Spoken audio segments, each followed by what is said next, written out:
Hello everyone, নমস্কার। কেমন আছো সবাই? আশা করছি খুব খুব ভালো আছি সবাই। আমরাও ভালো আছি। তো চলে আসলাম আরেকটা দিন আরেকটা নতুন ভিডিও নিয়ে তোমাদের সামনে।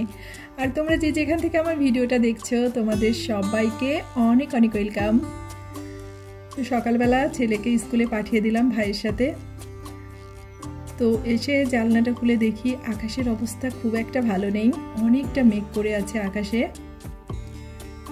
ওর জন্য আর কি একটু চিন্তা হচ্ছিল, যেহেতু ওদের যেখানে ক্লাস হয় সেই বিল্ডিংটাকে ভেঙেছে, আর স্কুল মাঠে ওদের জন্য আর কি টিন শেডের নতুন ক্লাসরুম বানিয়ে দিয়েছে।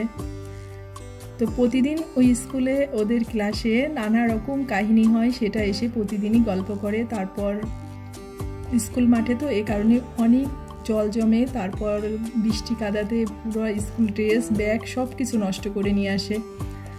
তার উপরে হচ্ছে মাঠের মধ্যে তো যেহেতু এখন প্রচুর পরিমাণে বজ্রপাত হয়, বিদ্যুৎ চমকায়, এ কারণে একটু টেনশনটা হচ্ছিল। তবে সকালের দিকে মেঘের যে বৃষ্টিটা, তবে মনে হয় একটু বজ্রপাতের পরিমাণটা কম থাকে। তো যাই হোক, ঈশ্বরের নামে পাঠিয়েছি আর সাবধানে থাকতে বলেছি। তো সকালবেলা হচ্ছে অনেকগুলো কাজ ছিল বাকি। ঘুম থেকে অনেক আগেই উঠে গিয়েছি, 5:30 বাজে ঘুম থেকে উঠেছি। উঠে স্বপ্নীলকে ডেকে দিয়েছিলাম, ও হাত মুখ ধুয়ে ফ্রেশ হয়ে তারপরে রেডি হয়ে ওই যে বেরিয়ে গেল। আর বৃষ্টির দিনে এই কাজ করলে আমার মনে হয় অনেকটাই সুবিধা হয়, কারণ যাদের বাসার এই যে বিল্ডিংয়ের মানে থাইগুলো বাইরের দিকে এবং এই গ্রিলগুলো না ভিতরের দিকে থাকে, তো থাই গ্লাসগুলো কিন্তু পরিষ্কার করতে অনেকটা কষ্ট হয়ে যায়। তো যখন বৃষ্টি হয়, তারপরে যখন অনেক বেশি শীত পড়ে, তখন দেখবা যে থাইগুলো না অনেক ঘামে। তো তখন পরিষ্কার করলে যতটা ভালো পরিষ্কার হয় আর এবং যে সহজে পরিষ্কারটা হয়ে যায়, অন্য সময় পরিষ্কার করতে গেলে আমার মনে হয় তার থেকে একটু বেশি কষ্ট হয়। তো আমি যখন আর কি বৃষ্টিটা হয় বা যখন অতিরিক্ত মানে ঠান্ডাটা পড়ে, থাইগুলো ঘেমে যায়, ঠিক তখন সেই সুযোগটাকে একটু ভালো মতো কাজে লাগাই। তো সবসময়ই কম বেশি পরিষ্কার করে থাকি, তবে ওই সময়টাতে একটু বেশি ভালো করে পরিষ্কার করি এবং সেটা পরিশ্রমও কম হয় এবং সহজে সুন্দর করে পরিষ্কার করা যায়। তো সে কারণে যেহেতু 2-3 দিন ধরে বৃষ্টি হচ্ছে, তো বাইরের থেকে গ্লাসগুলো তো ধুয়ে গেছে, ধুলা ময়লা যা ছিল, আর ভিতর দিকে একটু ভালো করে মুছে পরিষ্কার করে নিলাম। তার সাথে হচ্ছে গ্রিলগুলোকেও সুন্দর করে মুছে নিলাম।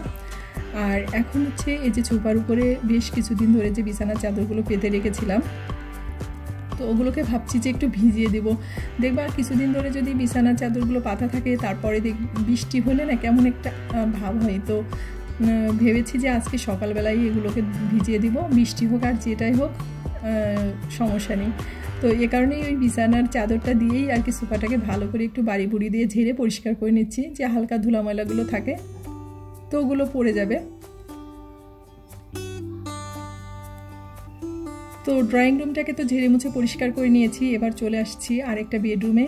তো আমার এই ওয়ার্ড্রোবটার উপরে স্বপ্নিলের বেশিরভাগ হচ্ছে ড্রয়িংয়ের খাতাগুলো থাকে, আর 2-1টা বই থাকে, আর স্কুলের যে কাগজপত্রগুলো লাগে তো সেগুলাই। তো ওগুলো বেশ কিছুদিন ধরে অগোছালো হয়ে আছে, মানে ওর যেহেতু, তারপরে জ্যামিতি বক্স, ড্রয়িংয়ের জিনিসপত্র, ওগুলো ইদানিং একটু বেশি ব্যবহার করা হচ্ছে। ও আর কি করে প্রতিদিন যেভাবে নেই ওর ইচ্ছা মতো সেভাবে সরিয়ে ছিটিয়ে আর কি রেখে দেই। আর এর আগে দেখেছিলাম যে বক্সের ভিতরে করে আমি স্লাইন, তারপরে জুসের মানে ট্যাঙ্কের যেই ইয়েগুলো প্যাকেটগুলো রেখেছিলাম। তো আমার ছেলে আবার কি করছে, যার যার বক্সে সেগুলো আবার রেখে দিয়েছে, তো ওগুলোকে ওইভাবেই সাজিয়ে রেখেছে। আর এখন হচ্ছে এই রুমটাকে একটু মুছে টুছে পরিষ্কার করে নেব। আর ঠান্ডার মধ্যে কাজ করতে আমার ভীষণই ভালো লাগে, যেহেতু মানে বাইরে বৃষ্টির ভাব, তারপরে ঠান্ডা, ভীষণ সুন্দর একটা ওয়েদার, তো কাজ করে অনেক মজা। তো এই সময় মনের আনন্দে আর কি সংসারের এই যে ধোয়া মোছা তারপর পরিষ্কারের কাজগুলো করা যায়, কিন্তু মানে আমাদের এক্ষেত্রে কিন্তু খুব একটা বেশি কষ্ট হয় না, তাই একটু ভালো মতো করে সব কিছু পরিষ্কার করে নিচ্ছি। তো এই সুযোগটাকে আর কি ভালো মতো আমি কাজে লাগাচ্ছি। তো রুমটাকে ঝেড়ে পরিষ্কার করে নিয়েছি, যেহেতু সোফাটাকে বাড়ি দিয়েছি, অনেক ধুলা পড়ে কিন্তু সোফার এই কভারটাকে একটু বাড়ি দিলে, তো ওটাকে ঝাড়ু দিয়ে নিয়ে এখন হচ্ছে রুমটাকে মুছে নিচ্ছি। আর আমি যখন এই যে রুমটাকে মুছি তখন একটু উষ্ণ গরম জল দিয়ে নিই, তাতে কি হয় খুব একটা ময়লা পড়লে না খুব একটা ডল্লা মানে জোরে মোছা লাগে না, হালকা একটু মানে এই ঘর মোছা এটা দিয়ে একটু মুছলেই কিন্তু পরিষ্কারটা হয়ে যায়, মানে দাগগুলো উঠে যায়। অনেক সময় থাকে না যে অনেক সময় ফল কাটলে বা সবজি রাখলে বা যে কোনো কিছু পড়লে না দেখবা যে অনেক সময় একটু দাগ পড়ে যায়, তারপর বাচ্চারা খেলাধুলা করে, অনেক সময় নানা রকম জিনিস ব্যবহার করে ঘরের মধ্যে, তো ওই সময় একটা স্পট মতো পড়ে যায়। তো এই হালকা গরম জলে যদি এভাবে মুছে নেওয়া যায় তো বেশ সুন্দর পরিষ্কার হয়ে যায়। তো আমি সব রুমগুলোকে মুছে পরিষ্কার করে নিয়েছি। আর এখন আসছি রান্নাঘরে। তো রান্নাঘরটাকেও একটু পরিষ্কার করে নিচ্ছি। তো রান্নাঘরে মনে করো আমরা যে বাসাতে থাকি বেশ পুরানো বাসা, হয়তো বা 15-20 বছর হয়ে গেছে বয়স। তো আমরা তো মাত্র সবে 3 বছর 3.5 বছর ধরে থাকছি। তো এই বাসাগুলোকে কিন্তু কী হয় জানো, পুরনো বাসাতে থাকার একটা অভিজ্ঞতা আমি তোমাদের সাথে শেয়ার করতেছি। যে যারা আগে থাকে তারা মনে করো ভাড়া বাসায় ইচ্ছা মতো থাকে, ইচ্ছা হলো পরিষ্কার করলাম, ইচ্ছা হলো পরিষ্কার করলাম না, অধিকাংশ কিন্তু এইভাবেই থাকে। তো সেই বাসাগুলোকে এসে পরিষ্কার করে রাখাটা অনেকটাই কষ্ট হয়ে যায়, কারণ আগের ময়লাটা যে জমে থাকে, আমাদের ক্ষেত্রে সেটাই হয়েছে। তো যতটা পারি আর কি আমি সেটাকে তেল চিটচিটে ভাবটাকে একটু পরিষ্কার করে রাখতে চেষ্টা করি, বিশেষ করে রান্নাঘরটা। তো আমি সবসময় রান্নাঘরটাকে যে ভীম সাবান আছে সেটার সাথে একটু লেবু চিপে নিয়ে লেবুর রসটাকে দিয়ে ভালো করে মুছে পরিষ্কার করে নিয়েছি, যতটা সম্ভব আর কি তেল চিটচিটে ভাবটা কমে যায় আর ভালো হয় পরিষ্কার করতে। তো এদিকে হচ্ছে এই রুমটাকেও পরিষ্কার করে তারপর আমি স্নানটা করে নিয়েছি। আর ওই যে বিছানা চাদর উঠিয়েছিলাম সেটাকে ভিজিয়ে দিয়েছি। আরও বেশ কিছু জামা কাপড় ছিল, আসলে প্রতিদিন হয় বেশ কিছু জামা কাপড় হয়ে যায়। তো যেহেতু স্বপ্নেলি স্কুল থাকে, কোচিং থাকে, প্রতিদিন স্কুল থেকে আসার পরে স্কুল ড্রেসটাকে ধুতে হয়। তো আজ 2 দিন হচ্ছে ব্যাগটাকেও রেগুলার ধুতে হচ্ছে, এই কারণে 2টা ব্যাগ ইউজ করতেছে। কারণ ওই যে ব্যাগটা নিচে পড়ে যায়, ব্যাগ দিয়ে বেঞ্চ মুছে, ওদের যা কাজ প্রত্যেক দিন ব্যাগটাকে নোংরা করে নিয়ে আসে। তারপর জামা কাপড় থাকে, কোচিংয়ে যাই, তো সব কিছু মিলেই আর কি বেশ জামা কাপড় প্রতিদিন হয়ে যায়। আর যেহেতু বৃষ্টির সময় তো ভাবলাম একবারে সকাল সকাল স্নান করে জামা কাপড়গুলোকে ধুয়ে দিই, বাতাসে যতটা আর কি শুকিয়ে যাবে, বাইরে কিন্তু রোদ ওঠে নাই, তারপরে বাতাসে যতটা আর কি জলটা ঝরে যাবে। তো ওইদিকে বিছানা চাদরগুলোকেও ধুয়ে দিয়েছি, সেগুলোকেও ছাড়িয়ে দেবো। তো এইদিকে আমি স্নান করে এসে বারান্দায় আর কি জামা কাপড়গুলো মেলে দিয়ে আর হচ্ছে সকালে নাস্তাটা বানাবো। তো স্বপ্নিল এখনও বাসায় আসেনি, ওর স্কুল ছুটি হবে 9:30 বাজে। তো আজকে সকালে নাস্তা একটু অন্যরকম করবো ভাবছি, যেহেতু একটু বৃষ্টি ঠান্ডা ঠান্ডা ওয়েদার। তো প্রতিদিন একরকমের নাস্তা খেতেও আর কি ভালো লাগে না। তো এখন হচ্ছে সিঁদুরটা পরবো, পরে ঠাকুরকে একটু প্রণাম করে আর্নিকটা করে তারপর রান্নাঘরের দিকে যাব। তো স্বপ্নিলের পাপা এখনও ঘুম থেকে ওঠেনি, ও আর কি ঘুমিয়ে আছে।